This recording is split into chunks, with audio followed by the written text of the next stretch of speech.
പൂജ സമയത്ത് മുകൾ വശം മാത്രം തുറന്ന് കാറ്റും വെളിച്ചവും തട്ടത്തക്ക രീതിയിലും ആൾക്കാർ ഉള്ളിൽ ഫ്രണ്ട് വാതിൽ കൂടെ മാത്രം കയറത്ത വിധത്തിലുമാണ് ചെയ്തിരിക്കുന്നത്. അതുകൊണ്ടാണ് മുകളിൽ മാത്രം തുറക്കുന്നതും താഴെ ഒരു മതിലിൻ്റെ രീതിയിൽ ചെയ്തിരിക്കുന്നത്. ഈ അമ്പലത്തിൻ്റെ മുൻവശത്തുള്ള ഡോറിൻ്റെ 2 വശങ്ങളിലുള്ള മരത്തൂണുകളാണ്. ഇതിൻ്റെ പ്രത്യേകത എന്ന് പറഞ്ഞാൽ ഇതിനകത്ത് ഒരു കോൺക്രീറ്റ് ബീം മാത്രമാണ് ഉള്ളത്.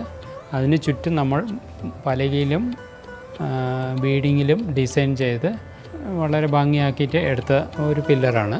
മറ്റ് കോൺക്രീറ്റ് പില്ലറിനെ അപേക്ഷിച്ച് ഒരു മരത്തിൻ്റെ ഒരു ഇത് കിട്ടാൻ വേണ്ടി, ഒരു ഭംഗി കിട്ടാൻ വേണ്ടി ചെയ്തതാണ്.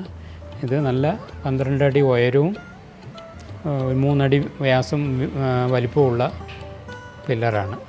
ഇത് രാമകൃഷ്ണദേവൻ്റെ കൂടെ ജീവിച്ച 14 ശിഷ്യന്മാരുടെ ഫോട്ടോസാണ്.